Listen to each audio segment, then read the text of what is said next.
Previously on Nerd Punches Nerd.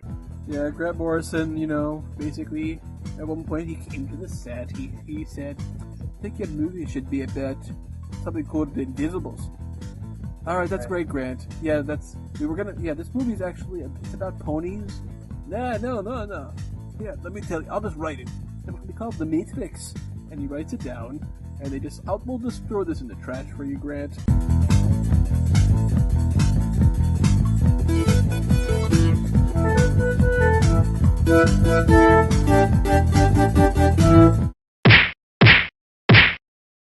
But yeah, so getting into the second movie, Matrix Reloaded. Now a lot of people say, "Oh, it sucked." I think it's quite going overboard. There are definitely problematic elements for sure, and there are issues with the way the story worked, and there are a lot of things that didn't work. But that being said, aside from the dun dun dun that they literally had at the ending, I thought it actually had a pretty interesting cliffhanger. I have to say, I don't remember the dun dun dun at the end of the movie. Okay, it wasn't explicitly that, but it was like a musical sting. I don't remember. They did. It's when they showed that Smith. Oh, spoilers, I guess. Smith. Go ahead. They showed that Smith followed him outside the Matrix, something like that. Using this guy named Bane, the character's name, and like, who names a kid Bane? What awful parrots. Okay, so or maybe you know what? It's probably who was his hacker alias. So now it makes sense. Never mind. Okay, right. Buy it. Okay, so I forgot about that. Okay, what people forget about the second Matrix is that, from what I recall from people talking, I mean, I could be wrong, but from what I recall is that when the second movie came out, people weren't talking as much shit about it until the third movie came out, and what sort of finalized the series. Then people were like, "Oh, the second two movies were fucking terrible," and some people actually just lambasted the entire series because of the second two movies, which sucks. Although there are definitely people who didn't like things in the second one either. No. Okay. But here's the thing. But what the second one had could have been a sort of thing that seemed like it was going a certain direction with the whole architect thing. That was part of it that sort of made it a little more interesting. It was like, there have been ones like you before. See, and that brought in something interesting there. You had this guy saying, like, even watching you, you're part of this program that's existed. Though I think he's like Neo is like a new version of it or something like that. I think that was something interesting there. But I don't know, almost nothing else in the second movie was really so what happened? What happened in it? What were they doing? The second movie, let me say, I enjoyed the second movie. Yeah. A lot of people hated it. I thought it was pretty decent. It's definitely fun. There's some good action scenes. And there's some stuff that happens that's really sort of unexpected, in the sense of when they go and they have that whole conversation with the French guy who talks about causality or whatever. It kind of meanders and at some point, I assume people were getting bored and saying, "What's the point?" But I feel like they were almost trying to do that. In the second movie, they didn't just want to remake the first movie again. So they had to sort of do things in a sort of a weird way. Play with audience expectations, and that's where the architect comes in also. That is not the ending of the movie that anybody expected. Right. And they were trying to just give people a different experience than the first movie. And they succeeded. The question is whether it was actually good. And as a movie that ends in a cliffhanger, it really kind of depended too much on the resolution in the third movie. It doesn't really stand on its own. Repeating things is a classic sequel problem. I mean, look at Ghostbusters 2, which I saw before Ghostbusters. So I didn't realize how much it was copying from the first movie, which is an enormous amount. Basically, it was the same plot again. Well, all the big, the points were all there. And although there are a lot of things about Ghostbusters 2 that I still like, I feel like it's not nearly as good of a movie. Compare that to Terminator, of which sequel did more. It expanded things. It reversed things. It turned Arnold from the bad guy into the good guy. There's also, that's an example of doing a sequel right in a way that you don't really expect. Yeah. And they even play with that when we know that, Arnold is a good guy, but Sarah Connor doesn't, and so she's terrified when she sees him again. And also, I mean, like, and the Oh wait, second wait, movie, wait, wait! Is it assumed? Is it assumed that he looks exactly the same yeah, as the yeah, no, Terminator it's 4? clear. It's clear because they have Oh, because pictures. I thought the whole They thing. have pictures of him.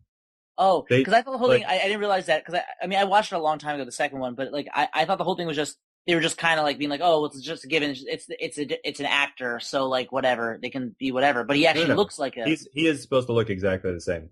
But yeah, wow. the second movie really expanded things because the first movie basically is just sort of like a horror movie. It's like, they're just trying to survive. Like that's Yeah. all they're trying to do is survive. In the second movie, they say, wait a second, like we don't have to put up with this. Let's go change things. We're going to change fate, and that, the whole like there is no fate but what we make, Terminator thing. Like it's just a radically different attitude that the protagonists have in that movie, and the way that they go about what they're trying to accomplish, Right, gives it a very different feel. Well, let's talk about what the second Yeah. Matrix movie is doing and like how it Okay. kind of sets things up. I mean, the movie essentially starts with stakes, although you probably don't even remember what they are, which is part of the problem. The opening is when like the new agents come in, right? Yeah. There's like a warning agent. We don't know that it's Agent Smith, but Agent Smith comes by and says like, "Hey, there's agents on the way, and they're like upgrades, and Neo has to fight them." And Right, but here's the thing: the stakes are at the beginning is that a bunch of Sentinels are just coming towards Zion, and they're coming in 3 days, and that's it. And I think part yeah, of I the didn't problem, remember that. exactly, Yeah. that's like those. Truth is, those are real stakes. Yeah. Why don't we get the sense of urgency? We just don't get it. There's too much You don't time in get the this- Matrix, and then he's fighting a billion Smiths, but just well, I talked but about how that should have been done. that was I mean, it's so simple how to fix that scene, which is, Neo's there with some friends, and just then hanging out, well, no, they're doing and blow. No, they just met, and then suddenly a bunch of agents come, and they're like, wait a minute, this is all Agent Smith. Thought he was dead, and then one of them absorbs and copies one of his friends. They're like, what the? And then he tries to go for like Trinity, let's say, which now he's like, oh crap, I got to stop that from happening. So he manages to knock him away, and then it's more interesting about I have to protect someone to get them out, and I think that's a much more interesting thing. How do I get someone to stop? How do I protect my people? Because he's not, at this point, we're not worried about him. We're worried about everyone else. Right, right. This But the thing is is, like- when it's he the has classic a fight, Superman it's just like, problem. yeah, it's this old Superman thing. We know Superman's not going to die. The key is, how is he going to save everyone? Well, he can't. So how can he do the best? And I think that would have been a simple way. Just replace it with what it was. Lose some random character, but have him like worried about. And that in the beginning, he's already worried about losing Trinity. And there's nothing about some kind of dream, which is what they actually did, where he has a dream that Trinity dies, which is like, come on, it's kind of tired. Right, right. So Yeah. that's the simple way to fix that. Well, and that's true. That could have added. See, that whole harping on the real world stuff could have been that should have been the focus in terms of I think Jeremy, you and I agree with this about this. For the second two movies, because that makes more sense. Because Neo can't do stuff outside of the Matrix. That's the whole thing. He understands the Matrix, but how can he do it on the outside? And I guess could we segue into the third movie? Well, first we have to give homage to give big ups to Will Ferrell's performance as the architect. I was going to bring that up because I believe Ergo, vis-a-vis. We can't just skip over the architect. I think that people, or at least I do, and I feel like I'm not the only person, remember Will Ferrell's performance, his impression of the architect better than they remember the actual architect. Yeah. Well, Will Ferrell has that skill. Like he's pretty memorable. I guess that maybe I don't know. But I remember feel like both of them. I feel like Will Ferrell's performance is just sort of like, at least in my mind, and I think a lot of people, he's sort of like replaced the original performance. Yeah, no, I agree. For me at least, and he's like, Ergo. He starts getting angry, and he's like, Ergo, vis-a-vis, vis-a-vis, concordantly. There are problems in the way that scene was done, and I appreciate which one? Which one? The architect scene. I like. You mean that for the movie awards? For the no, in the actual movie. Not for the prestigious MTV Movie Awards. Forget about the movie, which was just silly. Will Ferrell was funny, but the rest of it was like, whatever, who cares? Well, when Sean William Scott jumps on top of it, like, he keeps going, Sean Pyle, Sean Pyle, Sean Pyle. That was pretty funny. No, it wasn't. So... Nerd shuts down nerd. I think that it was interesting what they were trying to do with that. They're trying to have sort of a philosophical discussion that was actually about some kind of issue. We had to make some kind of choice. It wasn't really clear about what was happening. They sort of set up these ideas about, obviously there's this idea about a control. There's a one that we have. It's like, well, what about the first movie? I mean, was he just some random guy? I mean, it doesn't really fit really well with the first one. And it should have. Because the first one already happened. Why don't you just tie it in? Yeah. When you look back at it, it doesn't really make sense. The motivations of the agents don't make any sense anymore. Right. So, and like what they're trying to do with Zion, it's like, well, that doesn't make any sense. Right. I thought there was a whole point about the thing that they seem to be saying is that every so often we discover, there are basically vulnerabilities that come up, and we use the one as sort of a patching mechanism. It's another way. It's another method of control. It's another layer to keep people to think that there's this idea. Oh yeah, we'll get to Zion, but we can't let Zion get to a certain level of technology capability because then they could actually threaten us. So every so often we have to destroy them, and this point is how we know when that happens. Okay, we need to just come out and say, like, the second and third movie would have been better if it turned out that Zion was also a part of the Matrix. Which is a really, really common theory. Right? I obviously we're not the first people to think of that, but like, it would have worked so much better. It would have worked so much better. That's like okay, so how would M. Night Shyamalan have done that twist? No, we don't need to talk about M. Night Shyamalan. Because it's sort of M. Night Shyamalan sort of Well, twist. if you want to do that twist, it would just be a brain in like on a desk, and right, people weaving right. would be just sitting there with like a quill pen writing a story called The Matrix. It would be like a love letter to his wife, or he'd have a wig, like a colonial wig on, like, dearest Mary, I am to embark on a voyage. My brain experiments are proceeding smashingly. Dearest.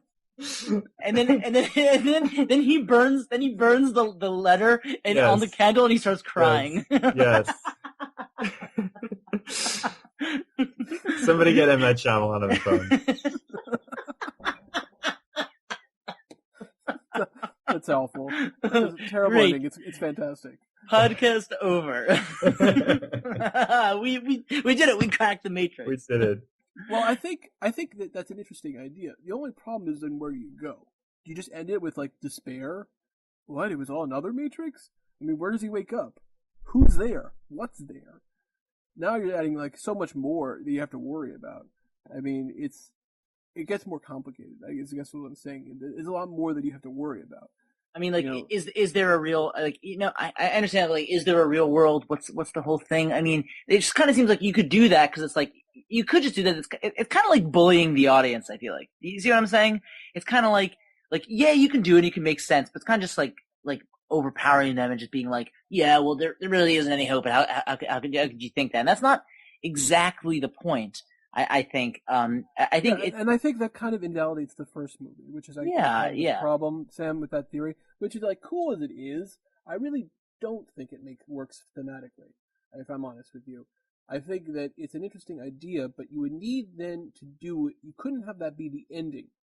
You would need to have it used as a way. No, then the third movie could have then been about him discovering that. There is no real human resistance, or the real human resistance is like tiny. It's like two people or something. So the third movie. The idea is the third movie. All right, now we're talking about like how to fix it, right? But this is my theory. The third movie could then been about like Neo waking up in the real world and like getting the real human revolution going. The real rebellion, so to speak. Now, imagine if you tied this in to to Neil Gaiman's short story about the Matrix, which had to do with aliens.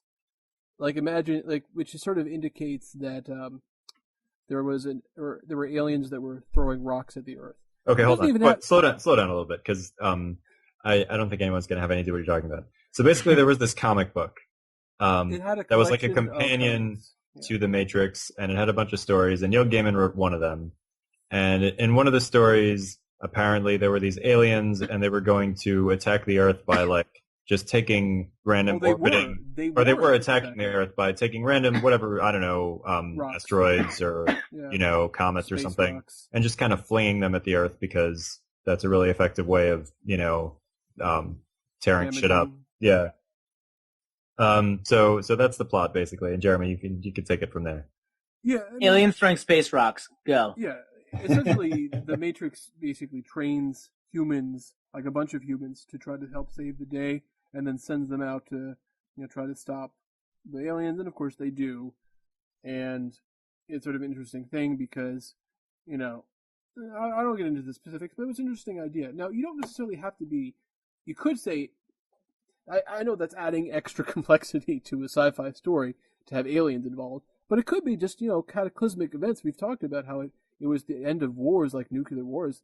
It could be that the surface is like mostly destroyed, and the machines cannot be on. No one can be on the surface because it's just too. You can't have that. You couldn't have the Matrix on the surface because it's impossible. All the people would get killed because of the radiation. Right.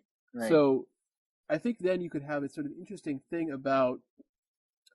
And the Animatrix played around with this a little bit, but I think we're getting into something interesting about how you have to use the real world where he doesn't have any powers, per se, although he does have all the knowledge that he's been able to load into his head. Like, all that is still there. Like, he has, like, abilities in his head, but he doesn't have his body isn't trained like that.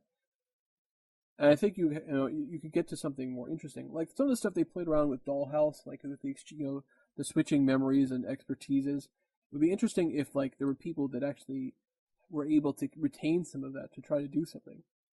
Now, I'm not entirely sure how we would. They never really made clear how that worked. Like, if you downloaded knowledge in the Matrix, then like how that would play out in your body in the real world. Like, I guess you would still know the knowledge, but in terms of the muscle memory and stuff, like, it wasn't clear whether that would actually work. Well, like, that's the whole thing. Carry over like physical skills. I think it was clear it wouldn't quite work. Like, you'd have.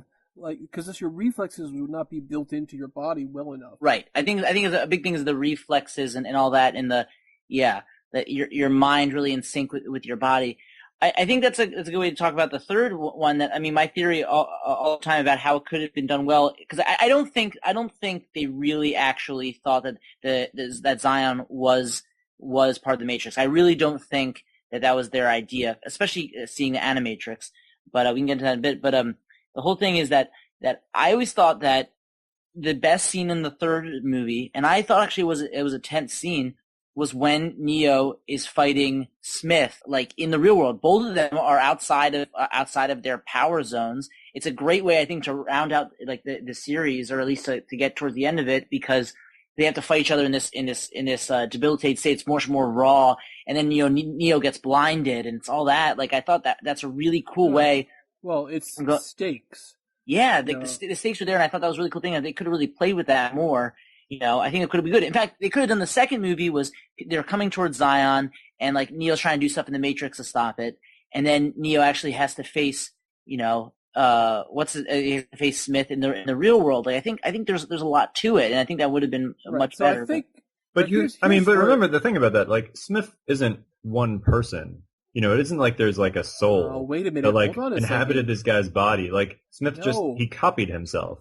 Yeah, but here's where I think and that thing is, well, first of all, there's a couple things. First of all, you could say, if you want to use, like, if he was the real world, you could just say he used a corruption of the way that they use memory transfers already to copy himself in there. No, I'm not saying that they didn't adequately explain how he could have copied himself into a person's body. Like, that's fine. But what I'm saying is like it's theory, all like what Benji was talking about. Oh, Neo is fighting Smith in the real world, but like, even if he kills that guy, like, all the Smith copies in the Matrix are still there. Like, it's not like they would just vanish. The stakes were whether or not Neo could die. Right. That's the thing. I mean, because remember, he had like, I think it was just Neo and Trinity on the ship, and then Bane had followed. So that was the thing, because they're alone in this place. Yeah. So in the second movie, it could essentially I see it. All right, now I feel like I'm getting somewhere. But first of all, it explains how Smith could copy himself into another human because it's all part of, that's all connected, essentially. He just had to use a different interface to copy out to the other part of the Matrix using the phone lines, which is how everyone else does it. Because he couldn't just do it directly. But then you essentially end the movie with him, going through some sort of traumatic event. He loses his sight inside, the second Matrix, and suddenly he sees what looks like the Matrix again. It's like, wait, this doesn't make any sense. And then, that's when he wakes up in the quote-unquote real world. Yeah. And I think that that's sort of an interesting way it could have gone. I think so, but then there are a lot of issues with the third movie. I think it's interesting. Like I've heard it said, like if you just think of the third movie as kind of like a sort of a fun little B movie, robots versus people movie, and you cut out all the Matrix stuff, it's not the worst movie. Yeah, but it doesn't really fit. Well, it's like then it's just like a sort of cheesy sci-fi movie that exactly. wasn't very good. That's what I said. Like it was shot all right. Yeah, like those parts. Like it was kind of cool how the aliens were coming down through the center and they had to shoot at them. Like that was kind of a cool image. The way that they swarmed like insects was kind of cool. That much I will say. It's like a Michael Bay-ish type movie. Yeah. So in other words, amazing. In other words, brilliant. And nuanced is the word I'm looking for. Probably watchable, but with characters that aren't so great. And slightly racist, right? Wait, so, Michael Bay is probably watchable? It depends on which Michael Bay. The earlier stuff, definitely. Jeremy's a Michael Bay hipster. You didn't know that.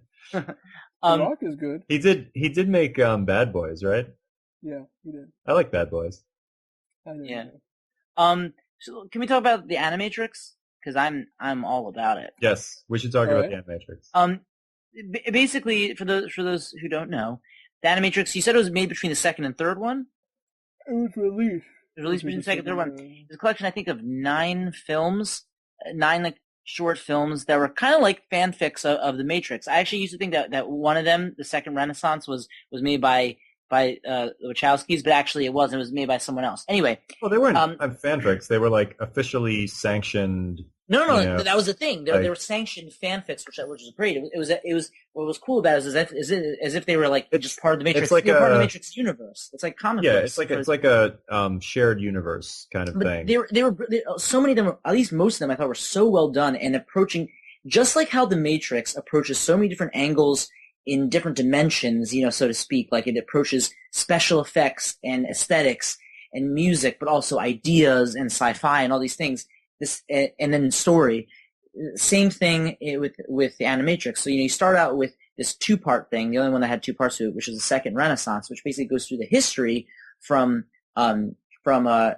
basically what happened, like how the humans started creating like robots to sort of serve them and look like butlers and all that, and how they started kind of oppressed. Like there was this whole thing where like this robot gets accused of gets almost like convicted of murder or something, and it starts this whole robot movement, and they're oppressed and they flee. But then all this stuff happens, and eventually the robots take over, and there's this big war, and the tables are turned on the humans. But the thing about it is it's really well done. Like it's really, really, really powerful. Like, and every time I've watched it with anyone, they're like, "Whoa, that's fucked up." There's certain parts you're like, "I didn't expect that." Like there's this one scene where like this gang is like beating the shit. These people on the street are beating the shit out of this like female robot in quotes, and it's like they tear her clothes off, and then it's even more disturbing because as they tear her clothes off, like first she looks like actually a woman, like a human woman, but then as they start beating her, you see the metal behind her,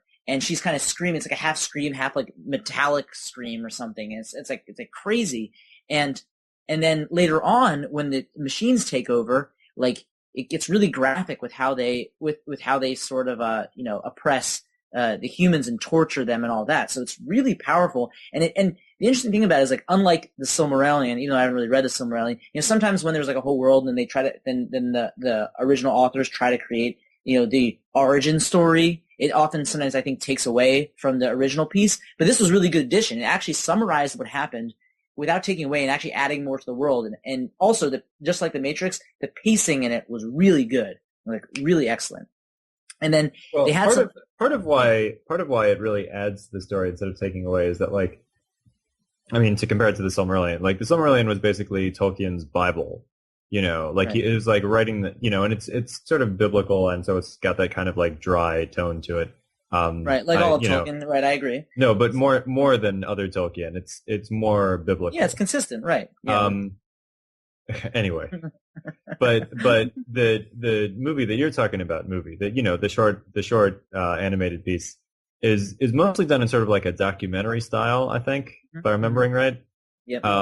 So there's like a certain like immediacy to it, which is very you know, it's very gripping.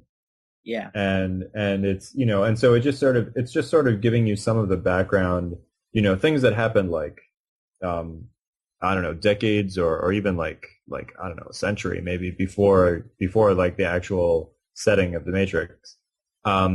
Just to give you a sense of like, but it's not just to give you background, it actually tells its own story. I think that's why it works. Because it's telling its own story. And what's really cool about it is that there's no one protagonist or antagonist, unless you can say humans and machines. It has a bunch of different people in it. It's like, it's really, I mean, this is the whole documentary thing. It's really, really, it's rare that you can have you can have something that doesn't really have a protagonist and like a clear protagonist and still be effective. So, and the whole thing is also that you're looking through the Zion archives or whatever. That's kind of what it is. It's like as if you're going through like their digital archives of what happened. But I want to talk about some of the other films because some of them were really cool too. Like there was one where like it's kind of this like film noir, like private eye thing. That was called a detective story. A detective story, and it has that aesthetic, and it's kind of steampunky, you know. And he still has computers, but it's still like there are trains and all that, and he's like he's trying to find Trinity, and it's kind of a simple story, you know, in a lot of ways. But there's this really cool line, you know. I guess spoilers. You know what happens is he finds Trinity. The detective finds Trinity, and he gets shot in the process by some agents, but he actually like tries to protect her. And like the interesting thing is, she says something to him, which is really cool. At the end, she's like, for what it's worth, I think you actually could have handled the truth. And since you know the Matrix, you're like, ooh, that's really awesome that you just said that, because you're like, oh, what if this guy could have been, you know, he probably would have been a good agent. I mean, not agent, a good freedom fighter or whatever. Right. And well, I want to also talk about one of my other favorite ones from that, which was called World Record. Yeah, that was cool. This athlete. Oh yeah, who set a world record, but then he loses his gold medal because of drug use. So he tries to, you know, compete again without it. But then he's told, no, you can't do it. You're physically unfit, and he injures himself because, you know, his muscles rip. But through willpower, he manages to, you know. Jeremy, you're doing such a bad job of telling the story of what happens in this movie. You're really just butchering. You want to give it a go, Sam? Then.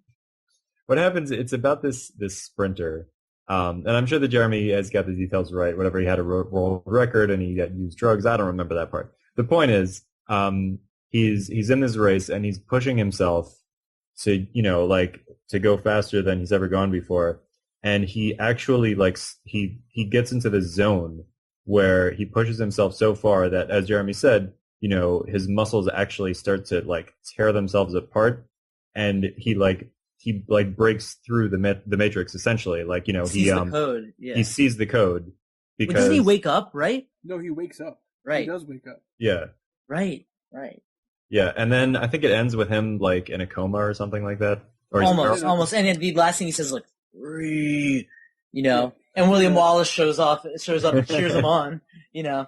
He's in a wheelchair. Yeah. And it's just and an agent says, "Listen, we've erased his memory, so he'll never walk again. It won't be a problem." But they even discuss what happened. I mean, pretty much. And then he says, "Free," and then he stands up, breaking the middle screws that have his restraints, and then he takes steps and then falls down again. Yeah. But it's like it's an interesting thing about you know, willpower and everything, like, and how it really was like mind over matter. Yeah, it was the whole thing. Also, he broke through the Matrix by just the physical feat or just the focus, which is just a cool idea. Unfortunately,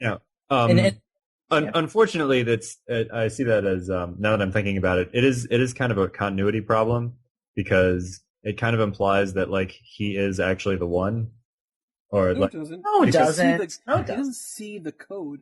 And also, don't remember, the Oracle says, like, sometimes there are people who have the gift. Yeah, Right? yeah. So, like, he has... Sam, that was an he awful has thing to say. You should be ashamed of yourself. He has the gift, he's just not the actual one. He's not the Neo. He's not, as South Park would say, he's not the Keanu Reeves. Right. Yeah, there can only be one Keanu Reeves, Sam. All right? That's what we've learned. Which, by the way, that was like the best South Park. One of the best South Park. There's one person in every generation who could have been the one. That's right. And then what else? There was that one where like part of like the training program or whatever is that one of her it's shot in a more anime-ish style. Is that like her like captain or whatever, this woman's captain. They're inside like the Matrix or whatever, inside training thing, and he tries to convince her to turn, and so she's forced to like, spoilers, I guess, she's forced to kill him. And then it was all part of the training thing, but it was kind of like to test like her commitment to not wanting to re-enter the Matrix. So that was kind of cool. And then there was that one that was the final flight of the Osiris, which was good in terms of the story. It actually was pretty good for it. It was like this other ship, and they had to like let everyone know that I think that they were invading Zion, something like that. And they were like they fought off some Sentinels, right? Something like that. Yeah. Exactly. And then there was Matriculated, which is where they get a machine to become a human. That was kind of a weird one. I didn't like that as much, but it was kind of interesting. I don't remember that one. Yeah. Yeah, That was all right. It wasn't as good, but it was kind of interesting. Was there anything else? Did we get all of them? Let me think. There was... We mentioned the one done by Square. Yeah, there was the one called Beyond, where there's like, they see anomalies with these That's right. cats. That's right. Yeah, that was the other one. Yeah. Okay. Cool. Yeah, Animatrix, I mean, I always recommend it. I always say it's cool. It's a cool little just like artistic thing that they did, and I thought was really well made, and like those actually work. Those were like I feel like they were kind of like the spiritual sequels, spiritual successors to the Matrix, because they really explored a lot of the various things that the Matrix explored, aesthetically and conceptually. So yeah. Yep. True. All right. I feel like we've covered some good stuff here. We've talked about, some very interesting parts of the Matrix movies, both the good and the bad. And I think we've come up with ways that, maybe it should have gone. I have 2 words. Joss Whedon. I think that's all on our minds all the time. Even though it wouldn't be the same, it would be a very Joss Whedon thing. I mean, of course, we'd all watch a Joss Whedon Matrix. I mean, of course. Well. True, but, what else? I mean, think about it this way. What about Aronofsky? Well, you could do something. You do something in the real. You see, that would be cool, because in the real world, it would be super intense. And then when he goes to Matrix, Aronofsky would love to get his hands on like a scene, like the scene where Neo wakes up in the real world, and he's like, and you would see the things tearing his flesh as they. And he's got all those tubes in him and stuff. Like that's Aronofsky would have a field day with that. Like it would be the whole movie. The whole movie would be like him trying to get out of the pod. In the pod. And he was having like flashbacks in the Matrix. That's the whole thing, but it took place all in the pod. Yeah. I think that's clearly that's where it's going to be at. That's right. Right. All right, guys, this was fun. So, guys, nerd you later. Nerd you later. Nerd you later. Cool.